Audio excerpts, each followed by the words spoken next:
Hello there, welcome to the studio. So if you have been watching any of my videos, you've seen me paint with string, paint with pull chains, paint through a colander, through a strainer, various techniques. So I'm just going to get out my goodie box and I'm going to choose something fun to pour through or over, and we'll have fun with that one today. So stay tuned.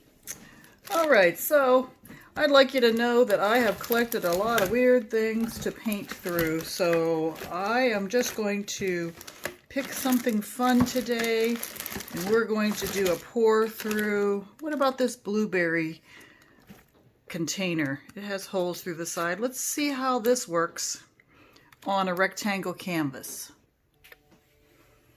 Alright, so I'm going to get started. This is almost dry, and now what I've done to the bottom of this blueberry container is put a little bit of rolled up masking tape to raise it up a little bit because there are no holes in the bottom.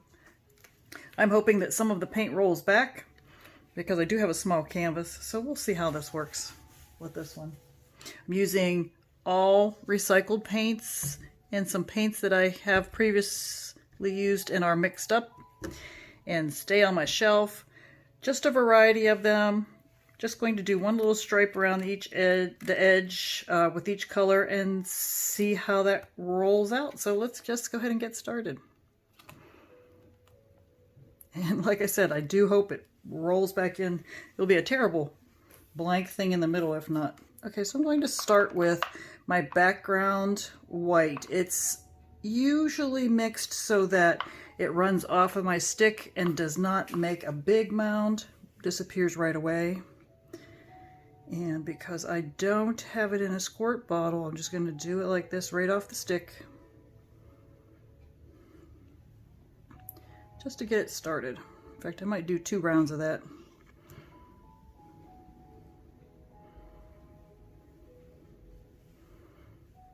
A little extra around the edges.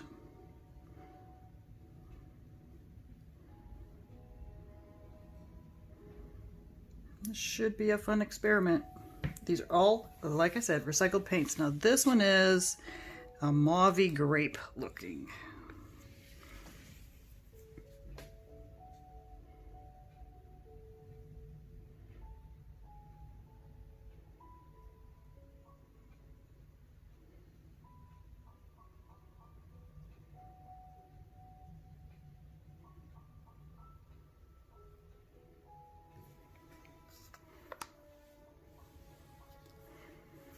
Now that these are starting to come out the side, I'm going to move you down to the side so you can see it coming out, okay?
Going to tilt it with this on here for just a second to get some of this. Actually, I'm going to blow that out. I always keep this handy dandy tube. I do it with some of my blowout kind of projects, and I've cut the end of it with a little bit of a diagonal slant so that I can control where things.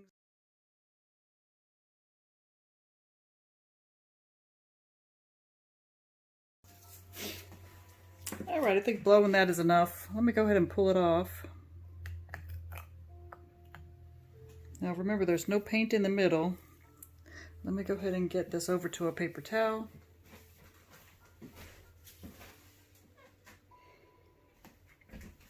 Actually, I might just empty some of it in the middle.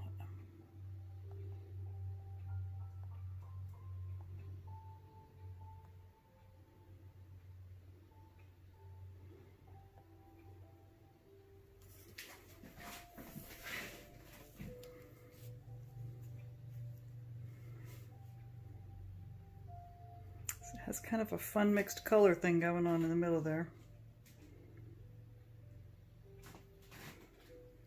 All right, enough of that.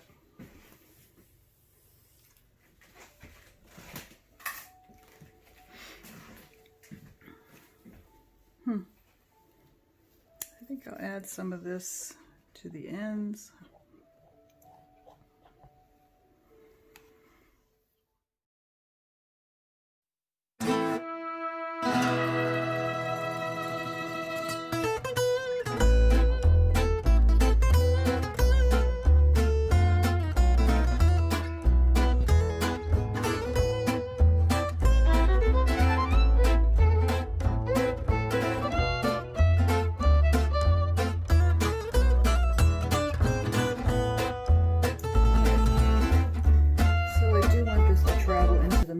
I do not want to put more white in it.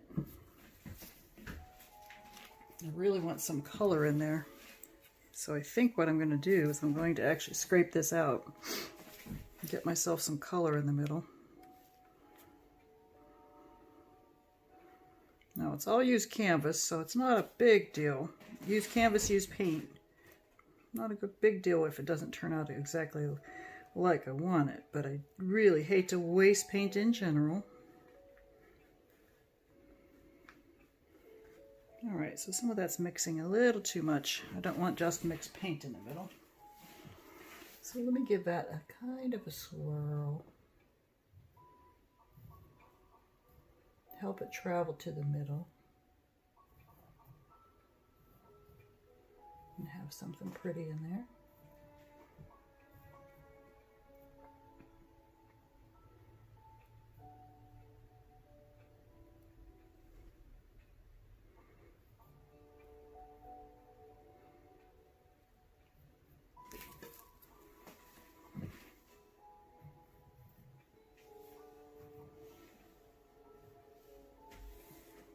Right, now I'm going to try tilting it.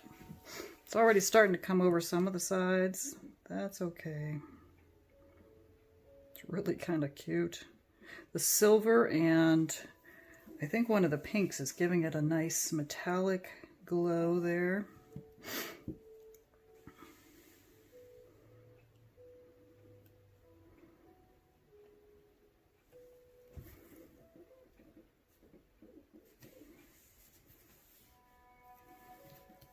Look how pretty that is. All right, bringing it back.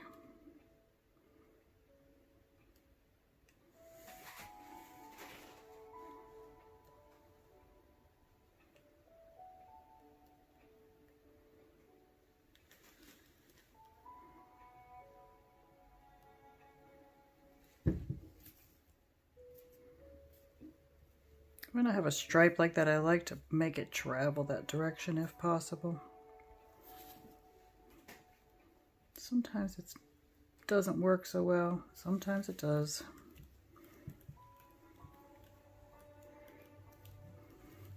Once you start practicing with this a little bit, you'll understand more about how your paint changes its shape as you tilt, and then you can make plans based on that. But until you practice it a little bit, it's difficult. And as always, if you don't like a particular section, you just can dump it off. Like I might do that over here, but I might not. When I'm finished stretching, it might be the most beautiful section of the whole piece. So I kind of wait till I get corners covered or get to where I think I'm done with what I have for negative space, and then I make my decisions. So I'm going to just pull that down. Ooh, that actually looks pretty great pulled down. Maybe. Well, we're traveling that way, I guess.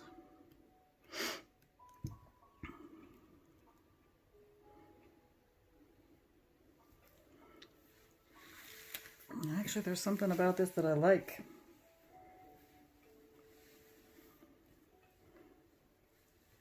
There we go. Whoop.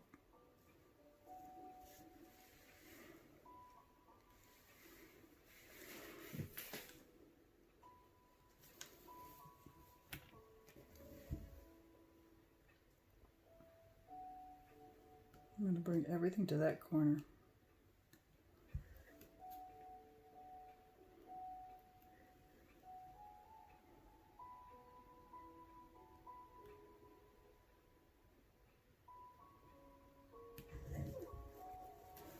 There we go. I had this, I don't know, swirl there that I really didn't like. Oh, that's fabulous. I think I'm going to leave it just like that. I love the fire that came up right there. Let me bring you in a little closer so you can see this. And I'm going to actually get my little torch out and torch some of the air bubbles out of it. There's no silicone, so I don't expect any cells to pop up. But I do want to get the air bubbles out. So let's go ahead and pull you in. After I looked at this sitting for a little bit, I decided I'm going to go ahead and do a little bit of modifications to it. I noticed that from far away, kind of had this blob going on here. So I'm going to just kind of add some little bits of fun in here. Now, one of the ways you can do that is by actually adding paint in. I'm actually going to put paint on a stick, drag it through. It does help add some contrast, and I hope it's going to give me the effect that I want. If not, we can just add some more, right? But I really didn't like the gray that was just in there. Sometimes I put a little bit of paint on both sides of the stick.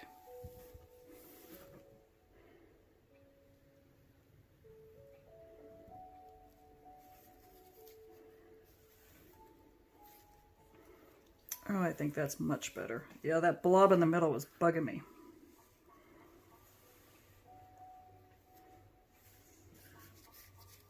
All right, now I'm ready to bring you in. Beautiful things that are coming up in here. I love this tiny little seam that goes through there that's white with, I don't know if that's blue coming through there, but I think I like it much better with the middle messed with. What do you think? Let me know in your comments, all right?